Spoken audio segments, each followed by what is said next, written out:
There's been a wave of criticism from the Indian opposition to the muted response that India and the Indian government and Prime Minister Narendra Modi have had to the killing in the early hours today of the supreme leader of Iran, Ayatollah Khomeini, in the joint strikes by Israel and the US.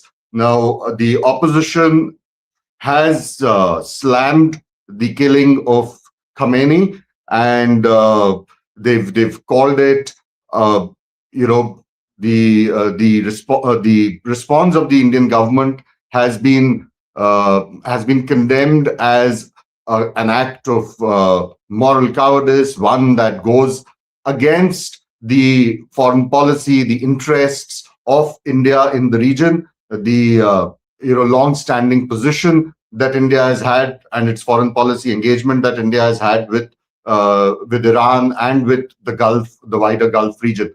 The response is not exactly or purely a political one. There is a certain importance that has historically been attached to the ties that India has had with Iran, and the engagement that we've had in terms of our foreign policy, our cultural ties, our economic ties.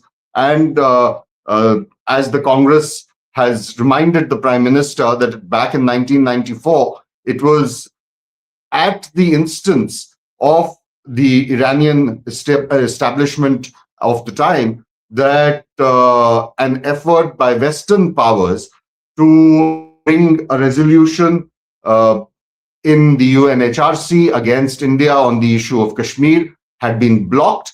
And had that resolution not been blocked by Iran, there was a possibility that it could have moved further to the UN Security Council, where the same powers that were backing such a resolution could have then moved for economic sanctions against India. There are also other ties, economic, cultural, in terms of students who from India who go and study in Iran and the wider Gulf region. So there are all of those things that are now at stake, considering that the killing of Khamenei has steeply escalated the tensions in the region. The bombings from and the military strikes from the US and the Israeli joint operations have continued.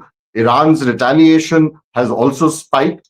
So, and all of this comes within days of Prime Minister Modi returning from Israel. So the opposition is naturally asking, where does India stand in all of this? Was the issue of Israel's strikes at Iran discussed at all with the Prime Minister when he was in Israel, when he had his meetings with his counterpart in Israel, Benjamin Netanyahu, when he addressed the Israeli parliament? And he returns to India, and within less than 48 hours, the Israel-US strikes at Iran begin. There's also another angle to it, because this also coincides, although they're not related directly, this also coincides with Pakistan bombing Afghanistan. Now, Afghanistan, again, has been an ally, a country of great strategic importance to India. And the response there, again, from the Indian government has been rather wishy-washy, very muted. So the opposition is asking, why is it that the Prime Minister, despite our long-standing policy with regard to Iran, with regard to Afghanistan, has not been able to condemn the killing of Khamenei, has not been able to take a very strong position on what's going on in Afghanistan. And one must remember that whether it is Israel or Pakistan, these are both countries with which the United States has very strong ties now. And, we saw what happened with regard to the US president, hosting the Pakistan army chief in wake of Operation Sindoor. So where does this leave India's foreign policy? What have we been doing in terms of our foreign policy is what the Indian opposition parties, particularly those from the India bloc like the Congress, the CPM, the Samajwadi Party, all of them have been asking. Of course, there's also a social, a cultural, a more people oriented impact that we're seeing in India, where you have a large population of Shia Muslims in Uttar Pradesh, in Kashmir, who've all given calls for protest. There's a complete shutdown call that's been given in Kashmir by Mirwais Umar Farooq, the chief cleric of Kashmir, for tomorrow. And the PDP has extended support to that call for a shutdown. The J&K Chief Minister, Mr. Omar Abdullah, is on record saying that he does not want the administration and the police to do anything that upsets the people of Kashmir in this time of mourning. There shouldn't be any excesses when they come out to protest. So it's also that situation of uneasiness with protests, being called for by the Shia population, by Shia organizations, religious clerics in India for tomorrow. And the protests have also started in some parts today itself. So it's an evolving situation, a fluid situation, but also a very tense situation within India.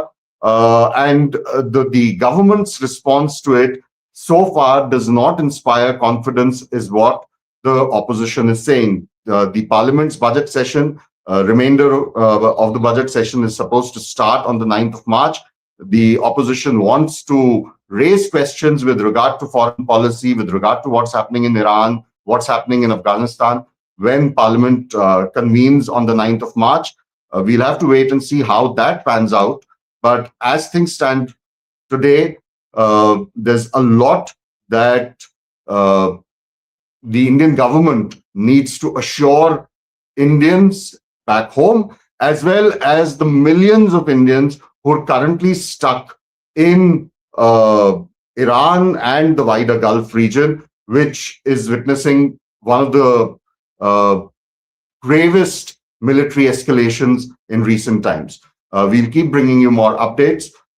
Do keep logging in to The Federal.